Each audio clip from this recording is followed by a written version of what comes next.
If you're interested in the story behind the business headlines, check out Big Technology Podcast, my weekly show that features in-depth interviews with CEOs, researchers, and reformers in business and technology. Hi, I'm Alex Kantrowitz. I'm a longtime journalist, CNBC contributor, and the host of the show. I empty my Rolodex every Wednesday to bring you awesome episodes, so go check out Big Technology Podcast. It's available on all podcast apps. Would love to have you as a listener. From LinkedIn News, I'm Jessie Hempel, host of the Hello Monday podcast. Start your week with the Hello Monday podcast. We'll navigate career pivots. We'll learn where happiness fits in. Listen to Hello Monday with me, Jessie Hempel, on the LinkedIn Podcast Network or wherever you get your podcasts. Hello, my friends, and welcome to another exciting episode of Negotiate Anything. This show is produced by the American Negotiation Institute, and with over 5 million downloads and listeners in over 180 countries, listeners just like you have made this the #1 negotiation podcast in the world. Hi, my name is Kwame Christian, and I am the founder and CEO of the American Negotiation Institute. Here at ANI, we believe that the best things in life are on the other side of difficult conversations, and we are passionate about providing you with the best content that will help you to make your difficult conversations easier, both at work and at home. Lastly, I want to remind you that we offer consulting and conduct trainings, both virtually and in person, all around the world. Our focus is in 3 main areas. First, negotiation and conflict resolution. Second, leadership. And lastly, diversity, equity, and inclusion. Check the link in the description below to learn more about how we could work with you and your team. And now, without further ado, let's jump into the interview. Dre, thanks for coming back on the show, my friend. Thank you for having me back on, Kwame. I'm excited to be here. My pleasure. So for the folks who didn't listen to your first episode, how about you get us started by telling us a little bit about yourself and what you do? Sure. Dre Baldwin, former 9-year professional athlete, author of now 29 books. And I created this whole brand and philosophy called Work on Your Game. It's all about taking the mental tools to help you get to the top 1% in the sports world and translating those tools over to the business world and everyday life. So basically just taking the things that you need to succeed in sports, like discipline, confidence, mental toughness, personal initiative, and then showing business people, professionals, entrepreneurs, and of course, athletes, how you can leverage those tools off the court, at work, and in everyday life. And to this day, and I stopped playing ball in 2015, most of the people I work with, most of my audience and clients are not athletes. So this stuff translates over directly. So that's what I've been doing for the last 10 years, but the last 6 years full time. That's fantastic. And based on your time in as a professional athlete for 9 years and now here working predominantly with the business world, what do you think it is about your message and your approach that resonates so strongly? The thing that people like the most, I think one thing that, of course, intrigues them is that this guy's a former athlete, so being an athlete, that's unique, is different. Not too many people get to become professional athletes, but that amount of attention you get for that is only going to last a little bit of time if you don't have any substance to go behind it. So once people hear me, start explaining the Work on Your Game philosophy and, this guy has written books and he's done TED Talks and things like that. They're like, okay, well, he's a former athlete, but at the same time, there's some substance there. And they understand that I know how to translate what you learn in sports and how it can actually work directly in the business world. And once people see that I'm in the business world, then that's when I really can get people's attention, especially the non-athletes. So that's really what translates over once I'm able to codify and explain it, is just being able to communicate what we do on the field or on the court and showing somebody who's never been on the field or on the court how you can use it as well and how it works specifically for you. Absolutely. No, that's really cool. And I know, 29 books. I have written one and I'm in the process of writing another. And it's hard and not fun. So kudos to you, man, for sticking it through. But it goes back to what you talked about with discipline, right? And so I know you have another one that just dropped. So can you tell the listeners about that one? Yeah, my newest one's called The Third Day, the decision that separates the pros from the amateurs. I actually got the hardcover right here. And this book is all about what you do in those moments when the newness has worn off. So it's just like someone starts a new job, all right, or you start a new relationship, or you're playing a new sport, or you just got back into the gym because the gym was closed because of the pandemic and now you're back in the gym. that first day you feel great, right? It's a new thing. It's exciting. It's novel. It's unique. The second day is still pretty new. It's kind of like the new car smell is still there on the second day. But then by the third day, you realize like, man, this is going to be some actual work. This is an actual job. This is not all fun and games. I'm going to have to really, get my hands dirty here and really, it's not as fun as it looked like from the outside when I was looking through the window. This is some real work that has to be done here. So the third day is not just the moment when something happens, but it's the decision that you make in the moment when you realize that there's some real work that needs to be done.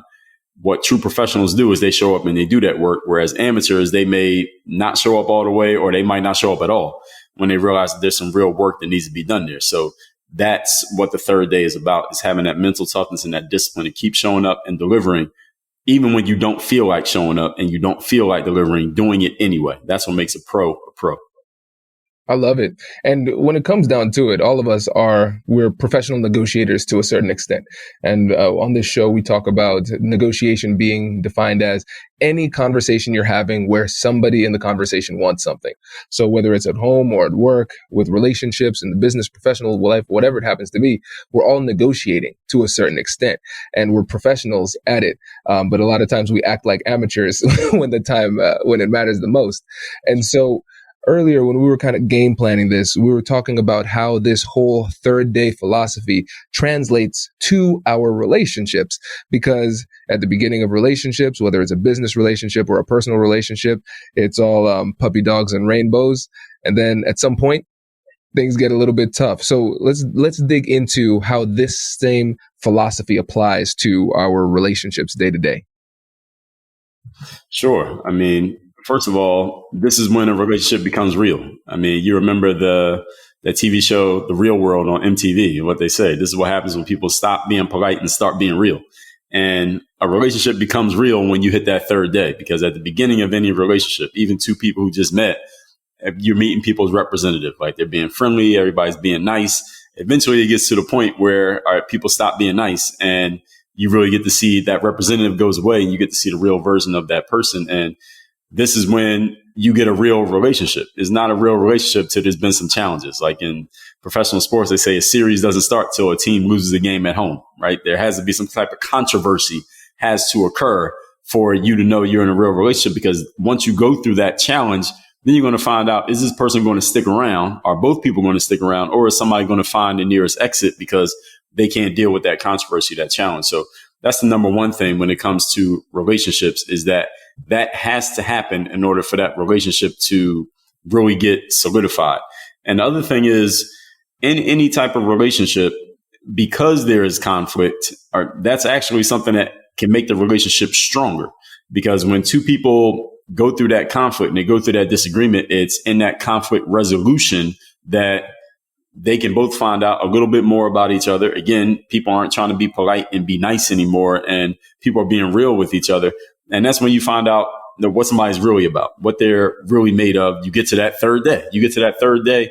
I mean, there's a third day even when you're dealing with people, Kwame, is that at some point you're going to get past that, again, that nice version of that individual, and you're going to find out what are they really saying? What are they really about? What are they really bringing to the table here? And can I deal with that? That's when you're going to know. So those are just two things off the top when it comes to relationships in the third day. Yeah, I like it a lot. And I really liked what you talked about at the beginning when you were saying this is when relationships become real. And what we always say here is conflict is an opportunity. Your conflict is an opportunity. And when you start looking at things that way, that's when you realize, hey, this challenge that I'm going through right now, whatever it happens to be, I can make it through. And this is part of the process. It's not only is it part of the process, but it's a necessary part of the process. And if we're able to resolve the conflict effectively, the relationship actually becomes stronger through that process. Now, of course, it's nice and easy to say in theory. I'm sure people listening are nodding their heads like, yeah, that's right. But it doesn't change the fact that it's difficult in practice. And so especially when you're thinking about the third day mentality in relationships, what is it emotionally and psychologically that makes that specific point of pressure so challenging for people to understand and deal with? What makes it difficult is that, some people, many people, as a matter of fact, are very resistant to conflict. A lot of people just don't like conflict, and any type of conflict, even a conflict of somebody asking you for something and you having to tell them no. Some people just don't like that. So they will do anything to avoid it. So they'll avoid any situation that could bring that third day up, where that, if that means being a people pleaser, if that means avoiding conversations and avoiding specific situations, it's some people's aversion to any form of conflict. And again, the conflict could just be internal. It doesn't even have to be what the other person is going to say or do. It could just be how you feel yourself, and knowing that you're going to have to tell somebody something that maybe it disappoints you to say it, or you think you might disappoint them in saying it. And people start dancing around what they actually want to say at that point, to the point that they water down their message so much that people don't even get the message. And I've had these situations where I've seen people doing this, and it annoys me because I'm a very direct type of person. I'm a person who will just tell you straight up. I'm not going to try to be maliciously nasty about it, but I'm the type of person who will tell somebody directly, how I feel and what's going on. So when I see someone else not doing it, it will annoy me to the point that I'll say to them, like, yeah, why don't you just say what you really want to say? Like, you're watering down the message so much that they're not even getting what they actually need to hear. They're not even getting it because you're putting so much extra stuff around it that we don't even see it. We can't even hear it. So I think the number one thing, Kwame, is just people's aversion to any form of what they perceive as to be conflict. And the other person might not even take it that way, but you're so afraid to say it that you never even say something in the first place. Yeah. And I can think about so many times in my personal life and people who listen to the podcast and reach out and say, hey, I've been trying to have this conversation for a long time, or I've been a conflict averse my whole time, my whole life. And now, hey, I'm having these conversations and it is not as bad as I thought it was. And the thing is, it takes a lot of confidence. It takes a lot of grit, determination, resilience sometimes to stand in the face of that difficulty and say what needs to be said. And so going to what you talk about all the time is mindset, confidence. How do you start to build that resilient mindset and have that confidence in yourself to say what needs to be said when you hit that third day? Does your company invest in professional development training?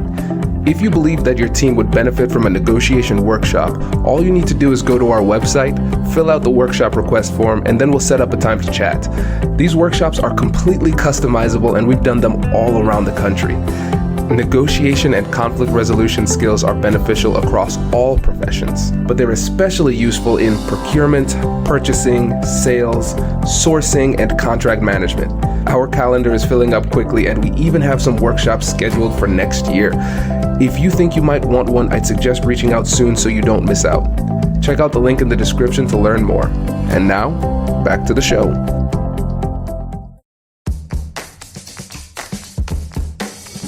Hey you, I'm Andrew Seaman. Do you want a new job? Or do you want to move forward in your career? Well, you should listen to my weekly show called Get Hired with Andrew Seaman. We talk about it all, and it's waiting for you, yes you, wherever you get your podcasts. Brace the rudders! Raise the sails! Raise the sails! Captain, an unidentified ship is approaching. Over. Roger. Wait, is that an enterprise sales solution? Reach sales professionals, not professional sailors. With LinkedIn ads, you can target the right people by industry, job title, and more. We'll even give you a $100 credit on your next campaign. Get started today at linkedin.com/marketer. Terms and conditions apply. The biggest thing is just for people to understand that sometimes in life it only takes 10 seconds or 30 seconds of courage to make a huge change in your life. And sometimes a huge change in your life is something as simple as telling someone something that might annoy them or may upset them, but saying it anyway and getting it over with, and then realizing that the world didn't explode. The message didn't self-destruct when you said it, even though you were feeling so much trepidation about it. Once you get through it, you realize, this wasn't so bad. Now you're more confident in doing it the next time. You're more confident in saying what you want to say the next time. And it's kind of like you got that monkey off your back, so to speak, to go and say what you really want to say, and just speaking your mind and being open with people. And people will appreciate that so much that you realize, like, man, I should have been doing this 5 years ago. I should have did this last time. I shouldn't have held back so much with the last person that I was talking to. So I think that's one of the main things. I actually forgot what the question was there. What was the question? But your answer was fantastic. Okay. Sometimes I get into it so much, I forget the question. Don't worry about the question, man. The answer was great. I think I really want to home in on one of the things that you said. So brilliant. Sometimes it just takes 30 seconds of courage. Powerful. Go deeper into that point, because it's so simple, but so powerful. Right. So, since I work with people on mindset, and a lot of people come to me for anything that's personal, professional development, and people are like, well, I want to make these changes. I want to do these things in my life. And the thing is that people need to understand, Kwame, is that change is not a 6-month project. All right. Change is not something that happens necessarily over 5 years of study. Change is something that happens instantaneously.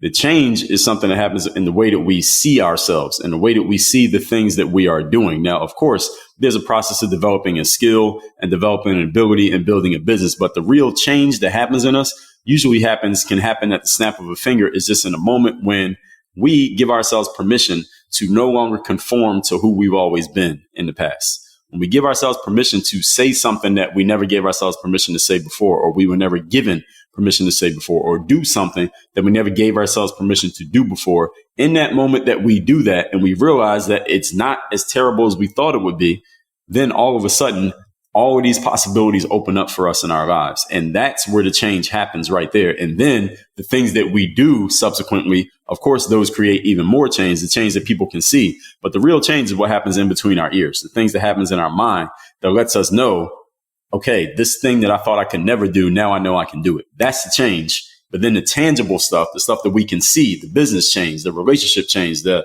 mental change, the body changes, all those things take a little bit of time to grow. But the first change has to happen in the mind before any of those things happen. It happens internally before it happens externally. 100%.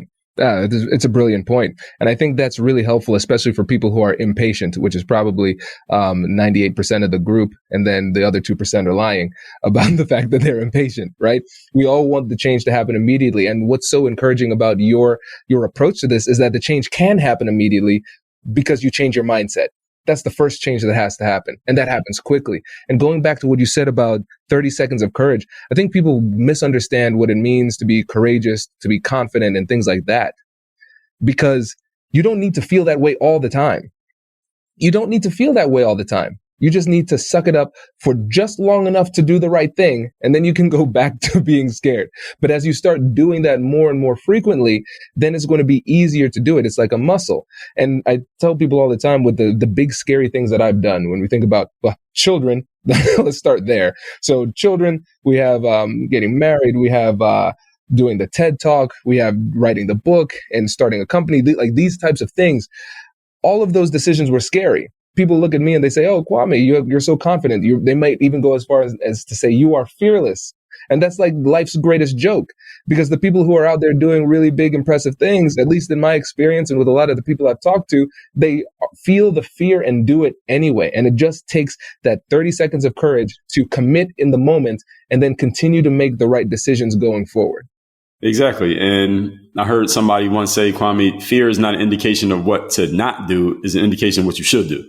Because when you're feeling that fear, that's when you're brushing up against what we know as the comfort zone. And everyone understands and agrees that in order to grow in life, you have to step outside of your comfort zone. But when you're getting to the edge of it, that's when you start to feel fear. That's your body's signal letting you know, hey, you're about to move past the perimeter of the electric fence, like that with the dog collar. You're about to get to the edge of the electric fence. You're about to get a little shock here. And for many people, when they start to feel that buzz in that collar, they go backwards. They go back to where they were before, staying in their comfort zone. But the people who have that, what we look at as confidence and fearlessness, is just that they feel it and they go do it anyway, like you said. And sometimes it only takes 30 seconds of going past that perimeter, and then the collar doesn't even work anymore because you're out of range. So hopefully extending that metaphor that people understand what I'm saying there is just that 30 seconds to push past that trepidation that you feel. And the thing about fear is that it's not a tangible thing. Fear is not something that can reach out and touch you. It's just a feeling that we have on the inside. And all it is your alarm system of when you're stepping outside of your comfort zone. That's all it is. You're stepping out of your comfort zone. The alarm goes off. Do you listen to the alarm or do you ignore the alarm? And sometimes you just need 30 seconds of ignoring the alarm and the alarm stops working because it realizes that ringing, buzzing in your head is not going to stop you from doing what you want to do. So the alarm says, well, forget it. They're not going to listen anyway. Just let them go. And now your life has changed because now your comfort zone has expanded. I love it. And those are two great metaphors for us to end on today, Dre. I really appreciate it. And before you go, let the listeners know again about the book and how they could work with you. Sure. So my newest book here is called The Third Day, The Decision That Separates the Pros from the Amateurs. This book is all about any situation in your life when the newness is worn off, the novelty is gone, and you realize that this thing that you signed up for is some actual work. It is not all fun and games. It's not one big party. And you have to decide, am I going to show up and do my best work and keep showing up and learning and dealing with the discomfort of this process? Or am I going to quit? Am I going to just give half effort? Or am I going to keep showing up all the way? That is what this book is about. I will give any of your listeners a free copy of the paperback version of this book. I'll mail it to you. All you have to do is help us out by covering the shipping. I've already paid for the book. You can get that at thirddaybook.com.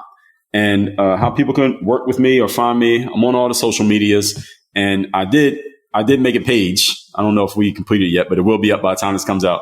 That if people go to workonyourgameuniversity.com/Kwame, your name, I will offer anyone a free 30-minute Zoom call where we can talk about where you're at strategically, personally, professionally, and help you out with anything I can to help you get to where you want to go to. So that'll be at workonyourgameuniversity.com/Kwame. And of course, I'll give you the link and all that in case people can't remember it.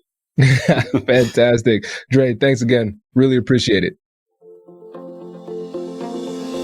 Congratulations, you've just joined an elite club. By listening to a full episode, you're now officially on the Negotiate Anything team. So welcome aboard. What most team members do is they subscribe to the podcast because that allows them to automatically get the latest episodes of the show. The best things in life lie on the other side of difficult conversations.